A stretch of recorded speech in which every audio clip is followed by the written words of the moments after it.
Welcome to the Chew on This podcast. Join your host, Dr. Katie Chew, and her guests as they chew on what matters, one story at a time.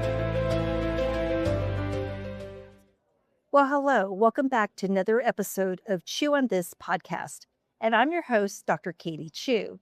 And today I have a very special friend and guest on my show, Dr. John Womack. Hello. Thanks How for are having you? me. Doing great. Thanks for having me. Oh, you're so welcome. You're so welcome.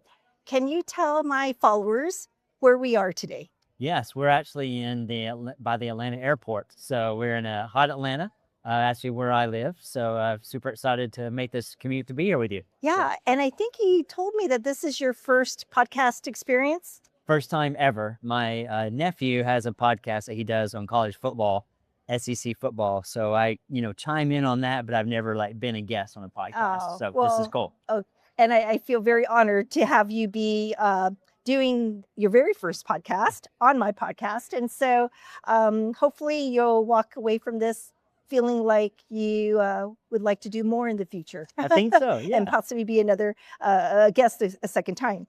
All right. So tell me or tell my followers a little bit about who you are and what you do. All right. So my name's John Womack. I'm an optometrist. I've practiced here in the Atlanta market. I grew up about 2 hours northwest of here in a small town just outside of Chattanooga, Tennessee, called Trenton, Georgia. So a really small area about the size of this hotel lobby. So grew up there and spent all my formative years there, did my undergraduate in Chattanooga, and then my optometry school in one less C than you. You went to SCCO, I went to SCO in Memphis. So you're the other school that I always have to reemphasize that there's a second C. Correct. And I have to reemphasize there's not a second C. Yeah, absolutely. Wow. And so how many years have you been practicing? 23. 23. Yeah.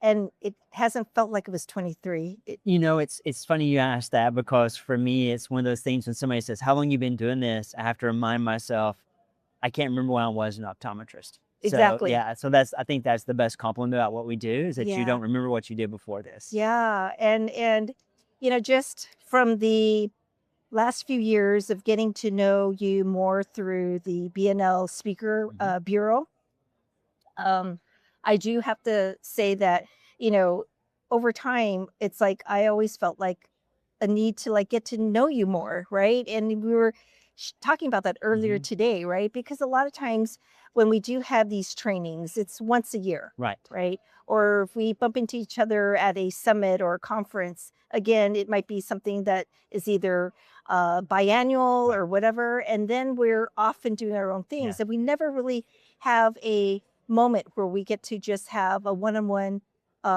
conversation, which we were able to do earlier today. Yeah. So that was a gift to me. So I just want to say thank you. Well, thank you. I feel the same way. It's a real treat because it's just ships in the night. You're just passing each other, saying hi, casualties, kindness and sincere, but it's still just very quick, but to be able to sit down and literally break bread and spend that time together was really special. So thank you. Yeah, you're welcome.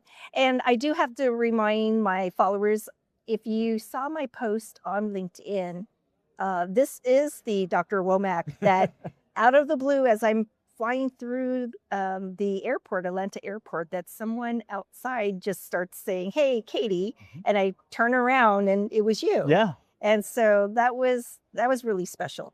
Yeah, because I just never thought that anyone would recognize me. It's funny because we were joking about that at dinner is that I have my earbuds in, had music playing. I just kind of see you and I'm like, that's Katie. Hey, Katie. You know? So it just happened very quick and very organic, which was cool. It was. And it really set the tone for that day for me because it just added a little bit of a beat to my step that day.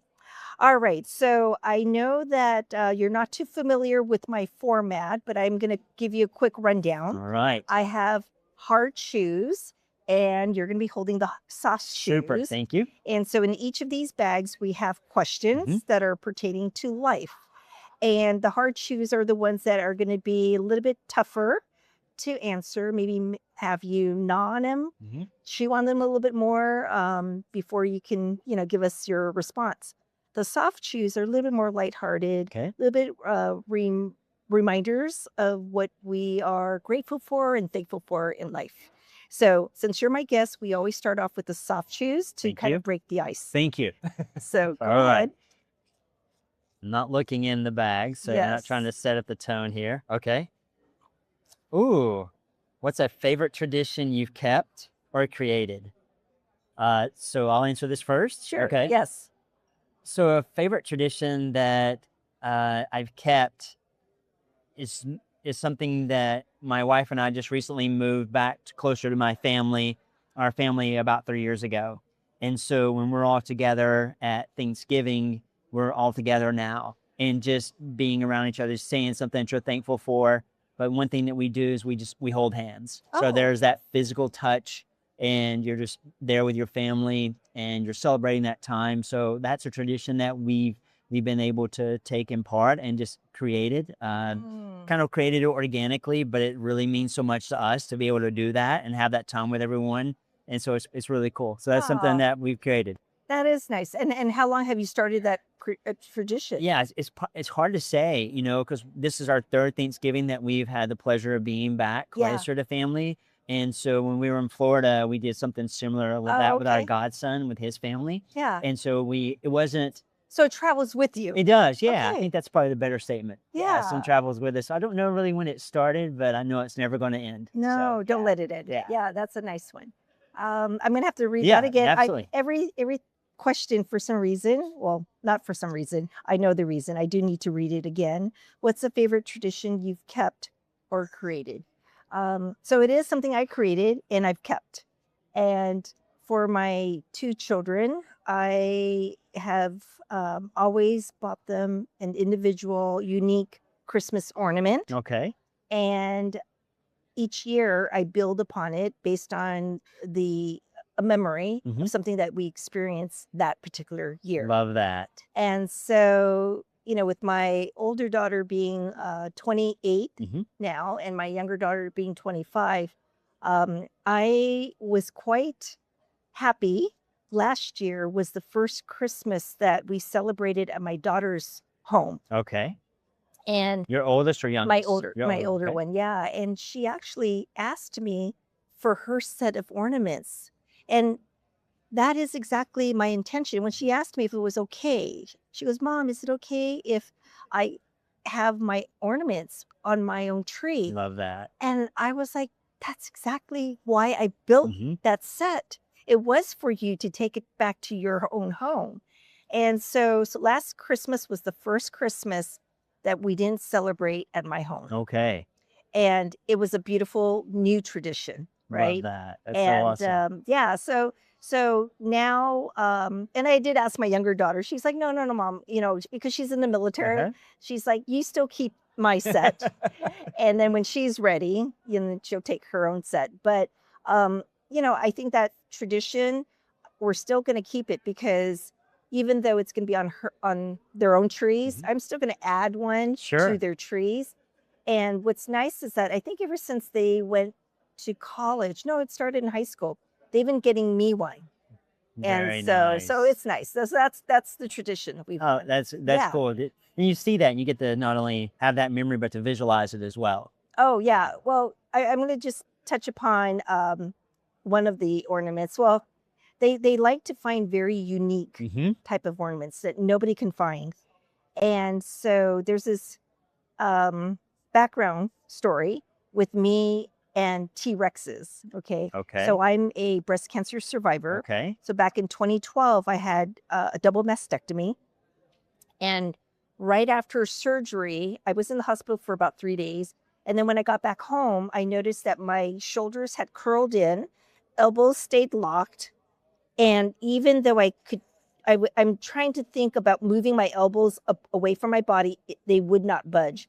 And so I stayed locked like this. And I went ahead and called UCLA up and I'm going, is this normal? And they're like, oh, yeah, that's your body's way of protecting the front because you just received 6 hours of trauma Wow. from the mastectomy. And so they said, and I go, well, how long is this going to last? And they said, well, until you're ready for physical therapy, we got to wait for the front to heal. And they said it'll be minimum 6 weeks. So for 6 weeks, I walked around and my daughters were calling me, Mom, you look like a T-Rex. And I had my mastectomy done November 1st of 2012. So guess what? When December came around and the holidays came, I was just showered with T-Rex, like T-shirts, Oh my gosh, that's sweatshirts, hilarious. socks, stuffed animals, everything. So my exam room is filled with T-Rexes. Oh, Yeah, and which led to my children's book series where the main character of the series is a little T-Rex with a pink chest, and her name is Chewy. oh, that's awesome. And so I know that was a long way to get to the ornament, but my daughter found this unique ornament and gave it to me one year. It was a T-Rex, and it was holding a cup with chopsticks, and the cup said noodles. So it was a cup of noodles. And so how would you ever find a T-Rex, my and I love gosh. noodles, All right. and he's eating a cup of noodles? And so that's one of my, That's a classic. That's one of my favorite Christmas ornaments. You're not So- going to find that for sure. No, I'm like, where do you find these things? It's amazing. It's amazing. Okay, so we had fun with that soft was good. chew, and then here's a hard chew. All right. All right.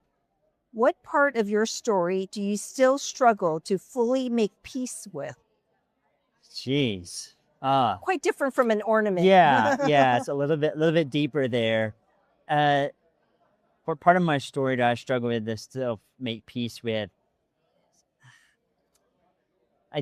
For me, it's the life that I've lived, the journey I've lived has been brought on with so many people that have done such amazing things for me and been such an integral part of my life. My parents, my grandmother, just my sister, my brother-in-law, my nieces, my wife, and that aspect of just making sure that everybody knows how much you appreciate it, because without them guiding, coaching, directing you, just thinking about like Mother's Day coming up, all those journeys that you've been through, they guided you in that path. And so the biggest part that I find hard to make peace with is just making sure everybody knows how much you appreciate them, because if it wasn't for them, you wouldn't be in the situation that you're in. Yeah. So there's a saying about you stand on the shoulders of giants, and I truly believe that I do.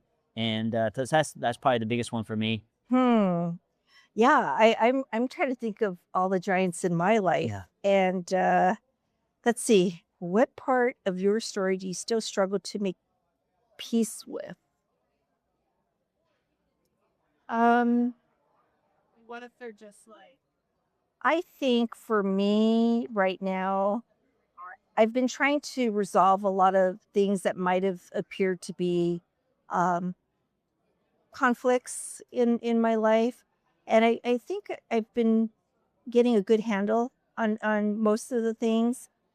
I think the one piece that I'm still kind of struggling with is when people that have been very good to me in my life, and then they're taken away. Nah.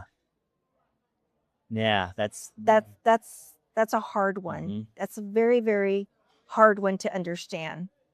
And, I try to go back to my faith to help me understand it, but I still struggle. Sure. Because sometimes I'll still ask why. Yeah. Right. And, yeah. And the main person that I can think of right now that really hit me hard when she passed was my therapist. Okay. She was such a beautiful, beautiful person with a beautiful big heart. And she was a strong believer, and she believed in me, and she taught me to believe. And I will always be so grateful for everything that she's done with me during our sessions and all that. And I just couldn't believe it when I got the call and she told me that she had, stage 4 metastatic cancer, that by that time it was already in her lungs, and I believe it was also liver. And at the very end, it went to her brain. And so it was just a battle that she fought with a lot of dignity. And she tried to keep me as a client all the way through, even though I was her last client. But she, it was a mutual respect for each other. And she would tell me that I was helping her as much as I was telling her that she was helping me. So that's something that I've been struggling with. Sure. Yeah. I think it's just such an honor for someone to carry themselves that way, even to the end, to say that, they're looking out for others and looking out for you and understanding that role and what that role truly means to them.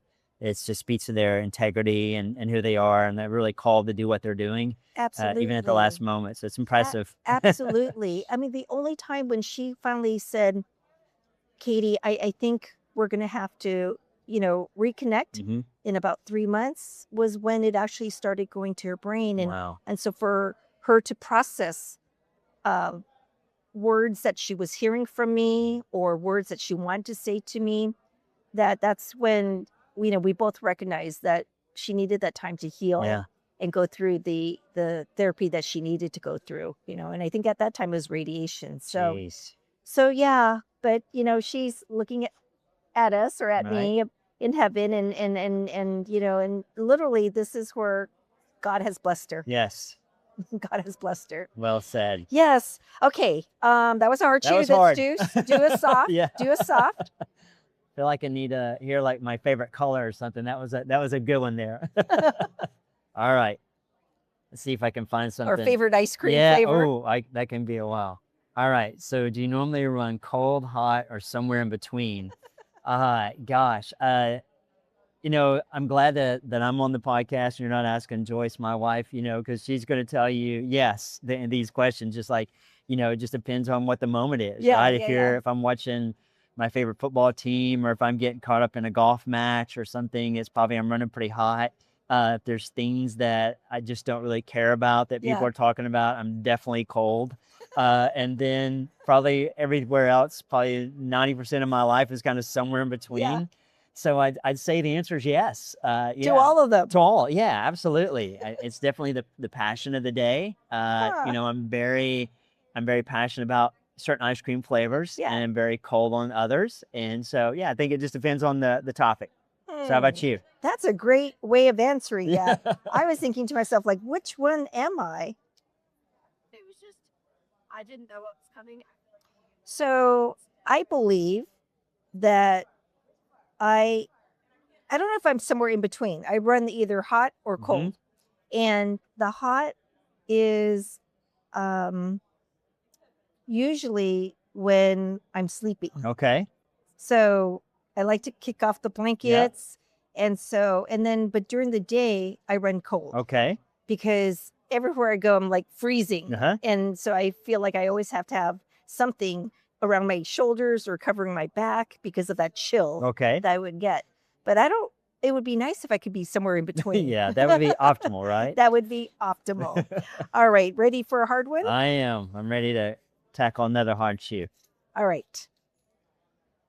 What's a decision that shaped your life more than you expected? Oh gosh, that's probably the easiest one that I'll have. Okay. Yeah. So wait, have they all been easy for you? Pretty much. No, not even close. We're gonna have to find a really hard one. We are, for you. yes, definitely pulling the heartstrings. So a decision that shaped my life more than I expected. So I graduated optometry school 2002, and I'm in Jacksonville, Florida, doing a rotation. I met Joyce, so things were going well. And I originally planned to move back to Tennessee. Wait, is she an optometrist? She's not. No, Oh, she's okay. an office manager for an optometrist. That's how we met. Oh, okay. So I go back to home to graduate in Memphis, go back to my parents' house, and my great aunt at the time, who I was living with in Jacksonville, she said, do you want to come back? What's the plan? What are you going to do for the summer? Because I was waiting for my scores to come back.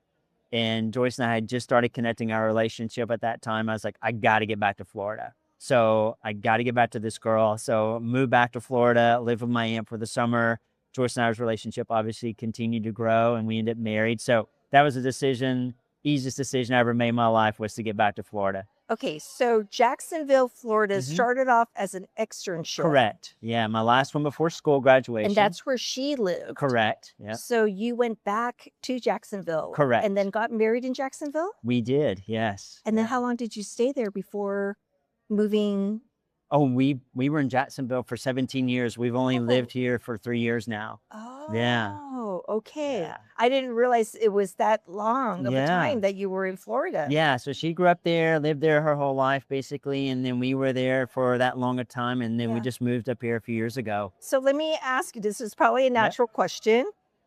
How's the transition? Oh, it's great. It's great. Okay. Yeah, so mom and dad, sister, brother-in-law, nieces, great niece and nephew, Woody and Jovi, they live here Okay. in Northwest Georgia. So we get to see them all the time now. Get to, we were at a baseball game last night. Nice. So that was super fun. So the transition's great. Relationships with parents are fantastic. Funny thing is, Joyce is the one that started the genesis of this move. Okay. So her family's all from Florida, but she's so close to mom and dad. So she's like, we got to get to Georgia, and that's where we are. Nice. So yeah, That's beautiful. it's been really cool. Yeah. Aw. So it's been an easy transition, Nice. but that was nice. the easiest decision I had. So. Wow. So how about you? What's a decision that's shaped your life more than you expected? I'm going to have to say, partly it was a conversation we had earlier before the podcast. I think saying yes to being a speaker for BNL. And because I had never spoken before. And I think just the journey of giving presentations in front of a group of peers and colleagues, that really challenged my ability to tell myself that I am good enough. Because for the longest time, I think going up there, part of my anxiety was that of not just failing, but just feeling like I'm not good enough. Right. And I've always said this about myself, and I know I'm already good enough. I used to look at people's names with all these letters after their names, and I just looked at my name. I'm like, I only have 2 letters. Like, and I just felt inadequate, if that makes sense. And now I realize that it's really not based on the letters, right? And so I feel like this part of me of saying yes to something that I was a little bit hesitant, or a lot more hesitant, because I didn't think that I could do it. And me telling you earlier that I feel like the transformation in my ability to speak is coming from this level of confidence. And it's been evolutionary for me. And so, I think this was one of the best things that has ever happened in my life. And so that's why I'm always so appreciative of these opportunities, right? And I think you feel the same. We were sharing that earlier. And so, so that's where I am. So kind of a follow-up question to that then. Yeah. What was the genesis for you to say yes? I think it was where I knew that I had a story to tell. And I knew that, it came from my sales rep, because my sales rep knew how I practiced, saw how I treated my patients, and really was the one that told me, hey, Dr. Chu, you really need to share what you do with other doctors. And that's where that was the genesis, that me understanding that the speaking is really a platform for me to share about my journey in a immigrant community of serving. I've been serving, and it's been beautiful, because when you're in a community where it's low income, 67% of my patient base is on welfare. Wow. And it's and we all know insurance plans, commercial plans already don't pay enough. But when you have 60% of your practice based on government assistance, and that reimbursement has not changed in the state of California for the last 30 years. Incredible. It's I have to literally see 4.5 times more patients that are on state benefits 4.5 times more patients to make the same as another practice that might be in an area where they may be accepting cash or commercial plans. But I made a decision that I was going to take home less, that I was not going to be squeezing in more patients on my schedule to make up that 4.5 times difference. And so that was a decision I made. And I'm, it's again, I know that my community needs care because there are so many other providers right now that are now no longer accepting Medicaid in their practice. So I am one of the few now that when a patient calls in and we say, yes, we accept your insurance, and they are so thankful. And so, yeah, I feel blessed That's that I'm awesome. able to do it. You know, and I hope one day that the government in the state of California will understand that in order for them to provide benefits like that, then they do have to reimburse the providers Yes. that are providing those services that are essential. Right. They are essential services, but unfortunately, the way they reimburse, more and more providers are leaving. Sure. The Absolutely. program. Yeah, and understandably so, right? Yeah. You know, so it is what it is. I think at some point I'm manifesting that it'll change before my time is Yeah. up. I like that. Yes. All right. Did we both answer that? We did. And that was a hard. That was We'll definitely do a a hard soft. shoe. Yes. You All go ahead right. and pull soft. I'm going to go down deep in the basket here. Okay. Sure. All right. So what's something you always order without even thinking? Oh my gosh. Something I order without even thinking. You know, it just like if you think about like going to a restaurant or Yeah. something, I have a weird fascination for Diet Dr. Pepper. Okay. Okay. And I love it. So this year for my New Year's resolution, I was trying to give that up. And there's times when I do really good and there's times when I do really bad. But I just, without thinking, when I sit down and somebody says, hey, what do you want to drink? I'm like, do you have Diet Dr. Pepper? And they say, yes. Well, that's what I'm having to drink. So I think that's what I probably order without thinking. And how oftentimes do you get somebody that says no? Because I feel like that's kind of unique in terms of a diet Yeah. Dr. Pepper. Yeah. It's not just a regular Dr. Pepper. Correct. So how many times I get someone to say no? Pretty often. Yeah. People are like, yeah, we don't carry that. You know, I'm like, okay, you know, I'll switch to something else. Yeah. But I think that's something I just inherently ask Ask. for the second that I sit down. Yeah. Ah. All right. All right. Let me think. I mean, I kind of have two answers, but I'm Okay. just going to go with my first. It would be soup. Okay. Soup. Soup. Okay. Like I'll ask them, what's the soup of the day? Uh-huh. You know, and I didn't say it earlier, Yeah. but when we were having dinner, I was going to ask them if there was miso soup. And but I just figured I didn't want it to be too full. Okay. And so I just ordered the sushi. Just the sushi. Okay. Yes, but I do like soup. Okay. Yeah, it's very comforting. Okay. And it doesn't matter what the temperature is outside. It could be a hot summer day Uh-huh. and I'm inside a restaurant. As long as there's air conditioning, I'll still order soup. Oh my gosh. It's just very like comforting. very home, like a home It feeling is, type of yes, situation. Okay. 100%, 100%. But I am going to share what my second All thing right. was French fries. Oh, okay. Can't go wrong there. I like French fries. All right. Your Yeah. top French fries. My top French fries, if you really want to know, it's those crinkled ones Uh-huh. that are from Del Taco. Are Oh, there Del Tacos There out are here? Del Tacos here. Yes. So the Del Tacos in California, even though they're selling tacos, Uh-huh. they will sell French fries. Yes. And I love those French fries. There's a certain crisp Yes. to it, and Uh-huh. then it's still filled with potatoes. There you go. Right? Oh, my Perfect goodness. combination. It is a perfect Yeah, combination. so we do have Del Taco. here. Oh, okay. Yeah. Okay. I just don't know. It seems like every state seems to have certain They definitely have eateries, and, yeah. and so, certain trends for sure. yeah. Have you had a In-N-Out burger? I have. I Okay. have. Yeah. Which state did you have? it at? California. Oh, okay. Yes. Because I've Yeah. heard that there is another state that has I it. think they're now. moving to Texas or something. Something like that. Yeah. So Yeah. I'm a big fan of In-N-Out Burger. Yeah. I just had some maybe 3 days ago. Had a double cheeseburger. Okay. Yes. We introduced my niece Erin to In-N-Out Burger. She did not have the same response that I had. Why? She just didn't like it. Really? yeah. Maybe it was overhyped. That could also be it. I mean, it was When definitely we- overhyped by Yeah. me. Oh, by you. She's probably like, it doesn't taste as great as you said. Exactly. All right. What's something that still challenges challenges you even now? Gosh, we could alphabetize this. We could do this in You have reverse that order. many? Yeah, oh, without question.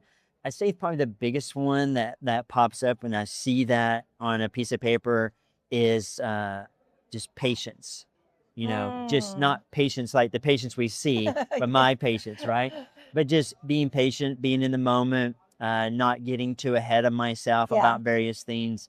I think that's the one thing that if I could kind of dig into my DNA and change that about myself, it would be just have more patience. Just pause for that ever so slight second and then kind of continue with the day. So patience is my biggest without question. Mm. There's 1,000 more, I'm sure, but that was the one that stuck out. I know. I can put an exclamation mark after your 1,000 more.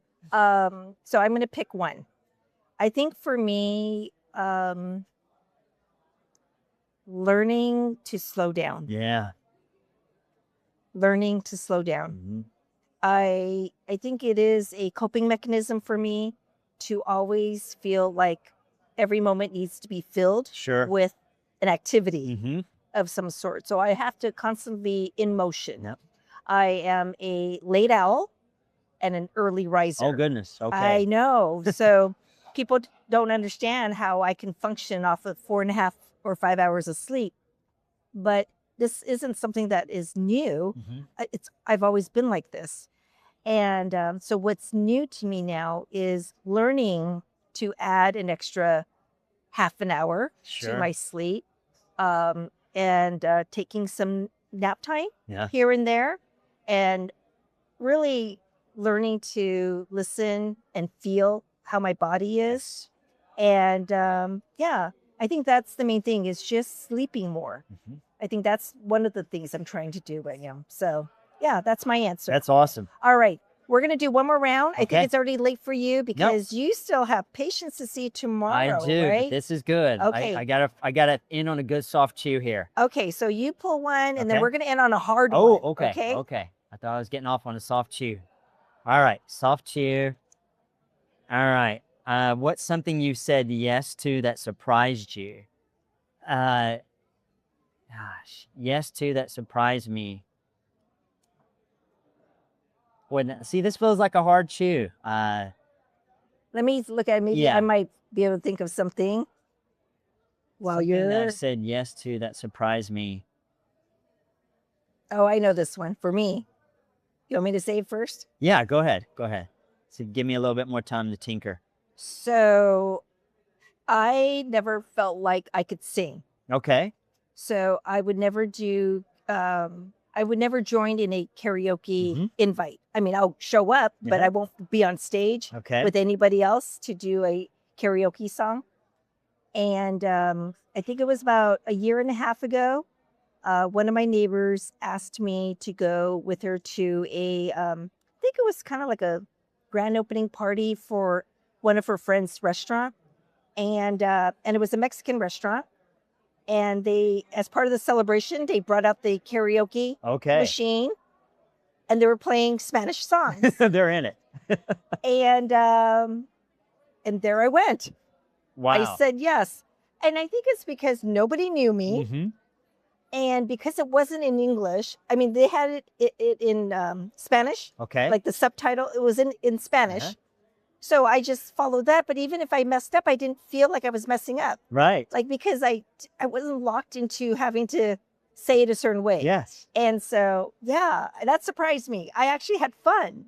That's awesome. But I still am not brave enough to do one in English. There's no way. Yeah. If they bring out a karaoke machine, I'm going to be the guy in the back of the room for sure. I think I'll go back to, one of the things that you said earlier, something that surprised me, I said yes, was just being involved in speaking. Doing the public speaking, because to your point is sharing a story. I'm not saying that, you're smarter than the people that have spoke before, smarter than the people that are in the crowd. It's actually just sharing your journey with them about things that you're doing in practice, being relative and relevant. So I think for me, that was the one thing that kind of surprised me that I said yes to, was just being part of the speaking team. And I know, wouldn't change it for anything in the world. Yeah, such a great event. Exactly. I always have to pinch myself that the opportunity that was given to us It's it's what I can't say anything more than it's an experience that it would be nice for everyone to be able to like do. But I know if you have stage fright, it is something where you really have to like work through it. Yes. Because for the longest time I was worried about failing. And when I said failing, I meant like going up there and just forgetting Yes. everything, right? And I had to power through that. And so yeah. I think speaking in public is one of the hardest Without things. question. It Absolutely. is. All right. Our last hard chew, and I had pulled two out, Oh, so I boy. didn't look at both of them. I'm sticking one back in. I hope it's the easier, the All hard right, here cheese. we go. All right. When have you had to accept something you couldn't change? So when have I had to accept something I can't change is daily. You know, when you're dealing with situations that I would do something maybe in a different way than someone else would do it, just trying to understand that I can't change that person's perspective, whether I think it's right or wrong, and somewhere in between. So I think I have to accept that daily, that I can't change the situation. I can try to make the situation the best that I can, try not to let the situation kind of control me, really get into the serenity prayer, if you will, right? Help you to understand the things you can change and you can't, just to accept those. Yeah. So I think that's, for me, is one of those things every day that Every I day. have to accept something I can't change. When have you had to accept something you couldn't change? Well, I agree with what you just said. I'm just gonna use a specific Okay. situation in my own life. I would have to say accepting my daughters for who they are. Okay. And that's a big deal because my two daughters are two very different people. And for the longest time, me being the same mother, I would always kind of expect that both of them should be the same. The outcome coming from the same mother Right. should be the same, but they're not the same. And so I think that it's been in the recent years that I've learned to accept their differences, and that is something that it's not up to me to try to change them, and they shouldn't be changed. Sure. Right. Yeah. And so that is something where I've learned to accept. That had to be tough. That has to be It is different. It is. But it's the realization that just because you're the same mother and you think that you raise them the same way, you know, they're two different personalities. So however they take that particular situation from the same teachings, they're gonna understand it differently and process it differently and act it out differently. Sure. And so I've learned to respect them for their differences. Yeah. And I think that's how it's made my relationship with each of my daughters so much better and healthier and stronger now because of that acceptance. So, and they know it too, because Yes. I will verbalize this with them. I love that. That's fantastic. So, all right. How are you doing? I'm good. Okay, because you have a long drive I do. home. This has been awesome. All right. Thank you. I am so thankful that you took the time and energy to be here because you saw patients No, it's all day today. Yeah. And so, all right. To all my followers, thank you so much for joining us on this very special edition out here in Georgia. And as I always say, continue to see life clearly, lead boldly, and live your life purposefully. So until next time, take care. Thank Bye. you.